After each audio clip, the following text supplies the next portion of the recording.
My dear student, education super classes में आपका स्वागत है। इससे पहले हम टॉपिक जो आपका था मोलरता और मोललता, उसके विषय में हम पढ़ चुके हैं।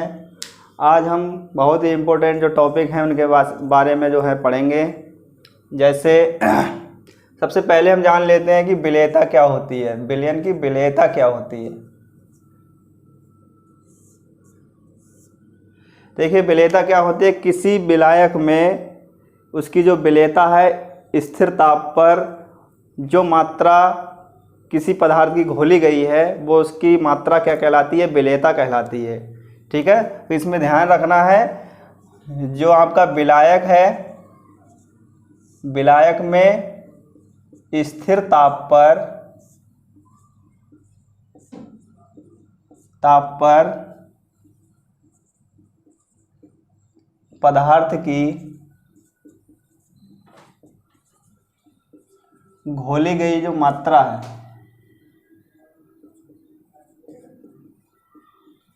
घोली गई मात्रा क्या कहलाती है, उस विलयन की विलेयता कहलाती है। और ये घुल के संतृप्त विलयन बनाते हैं। संतृप्त विलयन क्या होता है कि ऐसा विलयन जिसकी मात्रा घुलते घुलते और एक कंडीशन ऐसी आ जाती है जिसमें विलेय की जो घुलनशीलता है वो नष्ट हो जाती है, मतलब वो उसके बाद जो है घुलता नहीं है, तो वो क्या कहलाता है, आपका संतृप्त विलयन कहलाता है। इसी का अपोजिट जो है आपका असंतृप्त विलयन। तो इसमें हम पढ़ेंगे द्रव और गैस की विलेयता।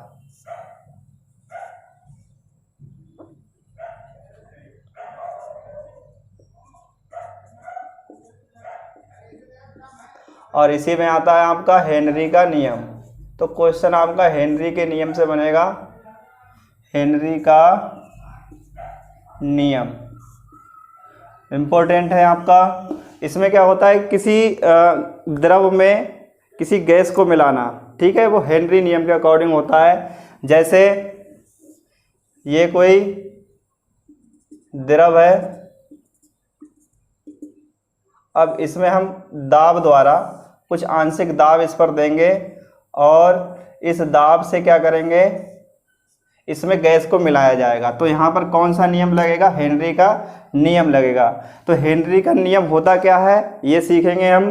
देखिए, हेनरी का नियम होता है जब किसी सबसे पहले तो द्रव को गैस में मिलाने के लिए जो हेनरी जो थे उन्होंने एक मात्रात्मक जो इसका संबंध स्थापित किया था, उसे ही हम कहते हैं हेनरी का नियम।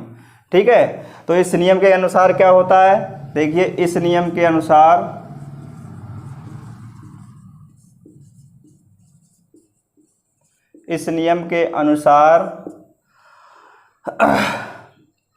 जो किसी गैस का या वाष्पशील द्रव का आंशिक जो दाब होता है, आंशिक दाब समानुपाती होता है मोल त्रिभाज्य के या मोल अंश के। ठीक है, आंशिक दाब जो है मोल अंश के समानुपाती होता है। ठीक है, तो आंशिक दाब जैसे हम ले लें P है और X जो है आपका मोल अंश है, तो यहाँ पर इसका रिलेशन निकालेंगे तो P समानुपाती क्या हो गया, X। तो ये लाइन आप ध्यान रखेंगे कि जो आंशिक दाब है वो मोल अंश के क्या होता है, समानुपाती होता है। तो ये कहलाता है आपका हेनरी का नियम। अब इसे समानुपाती का चिन्ह हटाते हैं तो यहाँ पर एक नियतांक लेते हैं, तो इस तरह से ये मात्रात्मक मान आपका प्राप्त हो जाता है, P = KHX। तो यहाँ हम लिख दे रहे हैं P क्या है, वाष्प दाब है या आंशिक दाब है,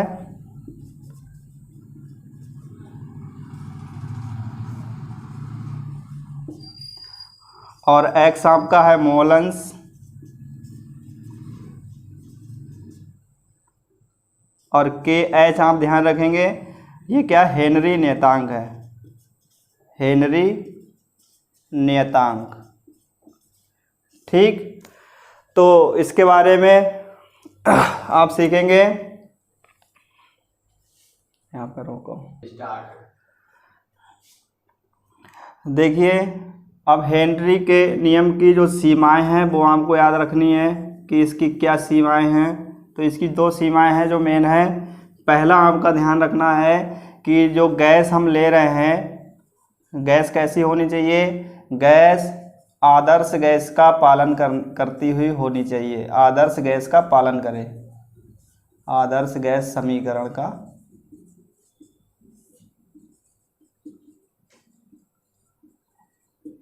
पालन करे। तो जो गैस आदर्श गैस समीकरण का पालन करेगी तो वही जो है आपकी इसमें यूज होगी। आदर्श गैस समीकरण आप जानते हैं PP बराबर nRT होता है, इसका पालन करना होने चाहिए। और दूसरा है आपका कि ऐसी गैस नहीं होनी चाहिए, ऐसी गैस नहीं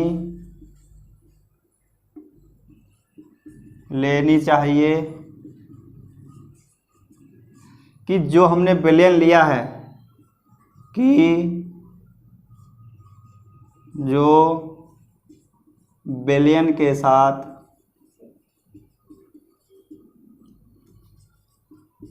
यौगिक बनाकर संगुणित हो जाए। कहने का मतलब है हमें ऐसी गैस लेनी है जो विलयन है हमारे पास उसके साथ वो अपक्रिया ना करे या कोई भी नया यौगिक ना बनाए। ठीक है, फिर इसके बाद हम सीखेंगे कि इसकी जो है आपके अनुप्रयोग, हेनरी के नियम के अनुप्रयोग पूछे जाते हैं। तो अनुप्रयोग देखिए,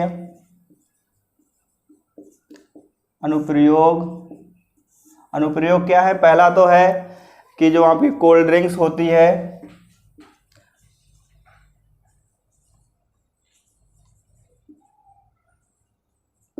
कोल्ड ड्रिंक्स में जो CO2 गैस मिलाई जाती है वो किसके अकॉर्डिंग मिलाई जाती है? आपकी हेनरी के नियम के अकॉर्डिंग। कहने का मतलब है जब द्रव में गैस मिलेगी तो वहाँ पर हेनरी का नियम लगेगा। ठीक है, जैसे यह पूरा द्रव है, अब इसमें हम कोई दाब देकर, आंशिक दाब देकर इसमें गैस मिला दें तो वो क्या कहलाएगी? आपकी हेनरी का नियम कहलाएगा। ठीक है, तो वो उसमें हेनरी के नियम की कंडीशन जो है अप्लाई होगी। ठीक है, दूसरा नियम है, दूसरा नियम क्या है? जो आपके समुद्री जो गोताखोर होते हैं, अधिक गहराई में जाने के कारण जो उनका बाहरी जो दाब होता है वो अधिक होता है, तो उनके ब्लड में जो ऑक्सीजन गैस है वो अधिक विलेयता जो है उसकी बढ़ जाती है ऑक्सीजन की। ठीक है, तो ब्लड में ऑक्सीजन की मात्रा अधिक हो जाती है जिससे उनको एक रोग हो जाता है जिसका नाम है बेंड्स। तो ये ध्यान रखना है आपको कि जो बेंड्स रोग है वो गोताखोर को होता है और किसके कारण होता है? आपका ऑक्सीजन की विलेयता की अधिक मात्रा के कारण। ठीक है, तो इसको रोकने के लिए हम क्या करते हैं? जो गोताखोर होता है उसके सिलेंडर में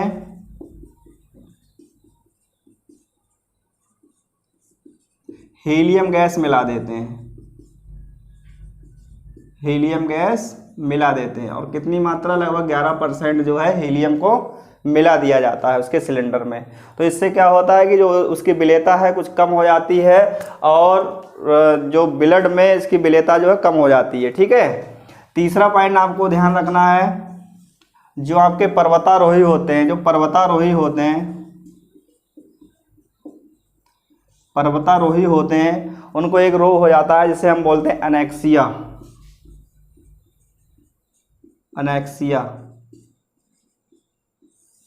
अब ये एनेक्सिया रोग क्यों हो जाता है? क्योंकि पर्वतारोही अगर ज़्यादा ऊंचाई पर चले जाते हैं तो वहाँ पर ऑक्सीजन की जो मात्रा है वो घटती जाती है, कम होती जाती है, यानी कि उसकी विलेयता जो है रक्त के साथ कम होती जाती है, तो जिसके कारण ये एनेक्सिया रोग हो जाता है। ठीक है, तो ये 3 अनुप्रयोग आपको इसके याद रखने हैं। तो बहुत सिंपल है आपका। देखिए, पहले तो हेनरी का नियम क्या है कि हेनरी ने क्या किया था? द्रव में गैस को मिलाने के लिए एक नियम दिया था, मतलब उनके बीच संबंध स्थापित किया था। तो इस नियम के अनुसार क्या था आपका कि जो आंशिक दाब या जो विलयन है, विलयन का आंशिक दाब या बाष्प दाब जो होता है वो मोल अंश के समानुपाती होता है। ठीक है, ये आपको ध्यान रखना है। तो बाष्प दाब अगर हम ले लें P और मोल अंश ले लें X, तो P = KHX, तो P क्या है आपका आंशिक दाब, X मोल अंश और KH आपको ध्यान रखना हेनरी नियतांक है। सीमाएं आपको इसकी लिमिटेशन जो है आपकी वो क्या है कि गैस आदर्श गैस समीकरण का पालन करती हुई होनी चाहिए, ऐसी लेनी है हमें गैस। और दूसरा है कि गैस ऐसी नहीं होनी चाहिए जो विलयन के साथ मिलकर यौगिक बना ले, ठीक है। और अनुप्रयोग में आपको ध्यान रखना है कोल्ड ड्रिंक में CO2 गैस मिलाने के लिए गोताखोर को बेंड्स रोग जो हो जाता है वो उसका कारण भी यही है कि उसकी विलेयता बढ़ जाती है ऑक्सीजन की। पर्वतारोही को अनेक्सिया रोग होता है, इसका कारण क्या है कि अब ऑक्सीजन की विलेयता जो है वो कम हो जाती है, ठीक है। अभी आपने जो है हेनरी का नियम देखा, अब हम देखेंगे राउल्ट का नियम।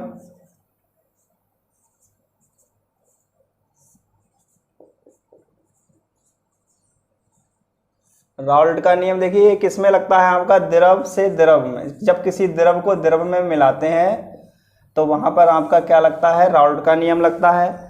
डेफिनेशन इसकी वही है कि द्रव को द्रव में मिलाने के जो मात्रात्मक संबंध है वो राउल्ट ने सर्वप्रथम ज्ञात किया था, तो इसे राउल्ट का नियम कहा गया। और इस नियम के अनुसार क्या है जो आपका किसी द्रव का जो वाष्प दाब है, वाष्प दाब या आंशिक दाब ले सकते हैं,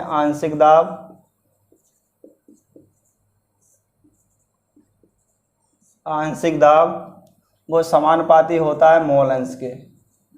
सेम उसकी तरह ही है और सेम टू सेम ही है, केवल अंतर आपका किसका है, नियतांक का। देखें आंशिक दाब क्या हो गया P0, समानुपाती मोल अंश हो गया X या X0 ले लें यहाँ,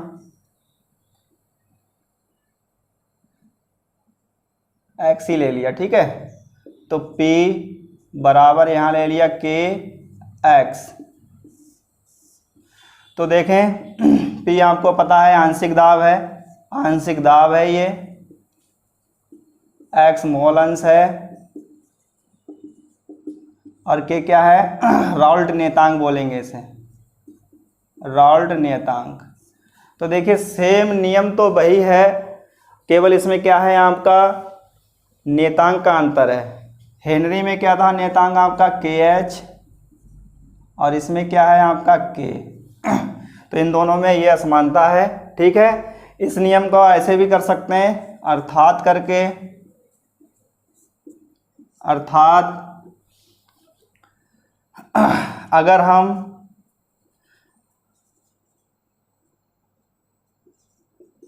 आंशिक दाब ले लें P0 और विलयन का दाब ले लें PS, ठीक है। तब अवनमन जो दाब है, अवनमन दाब आपके पास आ जाएगा P0 minus PS upon P0, sorry अवनमन अंतर आएगा इनमें, ठीक है। तो इसका दूसरा नियम आपको ध्यान रखना है कि जो आपका अवनमन दाब है बटे आंशिक दाब,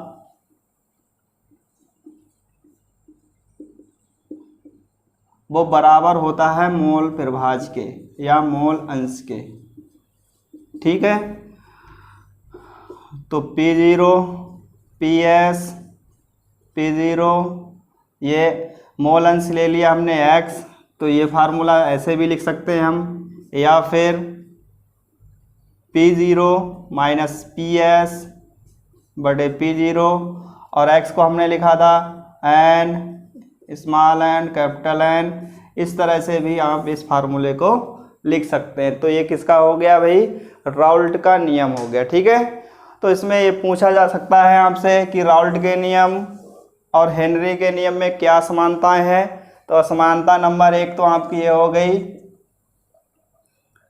कि इसमें क्या है भाई, नियतांक का अंतर है, ठीक है, नियतांक का अंतर है।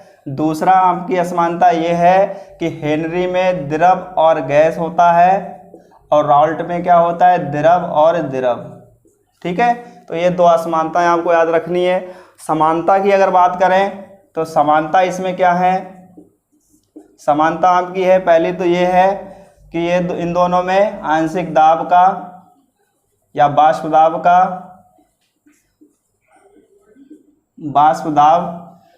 का यूज होता है और मोल अंश का यूज किया जाता है, इन दोनों का प्रयोग है इसमें। और दूसरी असमानता ये है जो इसमें आपका विलयन लिया जाएगा वो बाष्पशील विलयन लिया जाएगा, बाष्पशील विलयन। तो ये समानताएं, ये हो गई आपकी समानताएं और ये हो गई आपकी असमानताएं। ठीक है, तो एक बार आप इसको देख सकते हैं। फिर से देखें कि राउल्ट का नियम जो है, द्रव से द्रव, किसी द्रव को द्रव में मिलाते हैं तब राउल्ट का नियम लगता है। और इस नियम के अनुसार क्या है कि किसी द्रव का आंशिक दाब जो होता है या बाष्प दाब भी यहाँ पे ले सकते हैं, तो वो मोल अंश के समानुपाती होता है। तो ये आपका P = kx आ गया। तो k क्या है, नेतांक है। तो हेनरी में क्या था, kh था और राउल्ट के नियम में k है। ठीक है, दूसरा करके ये जो है ये भी इम्पोर्टेंट है आपका, आंशिक दाब P0 मान लें, विलयन का दाब PS मान लें, अवनमन क्या आ जाएगा P0 - PS। तो दूसरा नियम यहाँ से बनेगा आपका कि अवनमन का जो अवनमन दाब बटे आंशिक दाब जो है वो किसके बराबर होता है, अवनमन दाब और आंशिक दाब का अनुपात जो है वो किसके बराबर होता है, मोल अंश के बराबर होता है। ठीक है, तो ये फार्मूला भी आपको याद रखना है। ठीक है, हाँ, इसके कुछ डेफिनेशन जो है छोटी छोटी वो भी आपको याद रखनी है। जैसे पूछ लिया जाता है आदर्श विलयन किसे कहा जाता है, आदर्श विलयन। तो इसमें आप सिंपल तरीके से ध्यान रखेंगे, वह विलयन जो राउल्ट के नियम का पालन करते हैं वो क्या कहलाते हैं, आदर्श विलयन कहलाते हैं। वह विलयन या वे विलयन जो, ऐसे भी लिख सकते हैं, जो स्थिर ताप पर राउल्ट के नियम का पालन करते हैं, स्थिर ताप पर राउल्ट के नियम का पालन करते हैं,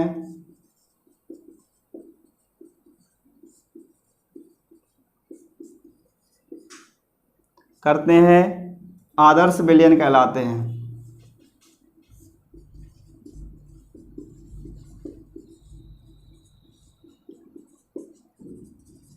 ठीक है, बहुत ही सिंपल डेफिनेशन है। वह विलयन जो राउल्ट के नियम का पालन करते हो वो आदर्श विलयन कहलाते हैं। इसका आपका अपोजिट है अनादर्श विलयन, अनादर्श विलयन।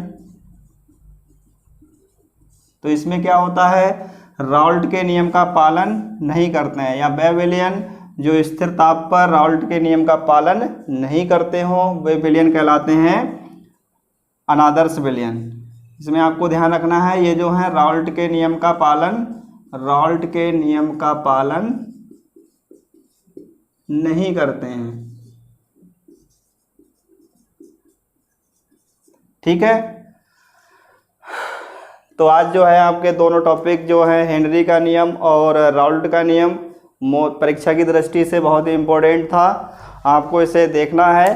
कोई भी डाउट हो आप पूछ सकते हैं, और आपको हमारा जो प्रयास है वो कैसा लगता है कृपया कमेंट्स करके ज़रूर बताएं और ज़्यादा से ज़्यादा शेयर करें। अगर आपका सहयोग रहेगा तो मैं कठिन परिश्रम करके आपके लिए जो है वीडियो डेली अपलोड करता रहूँगा, बट आपके सहयोग की आवश्यकता है। इसी के साथ एजुकेशन सुपर क्लासेस की ओर से सभी को धन्यवाद, प्रणाम, नमस्कार।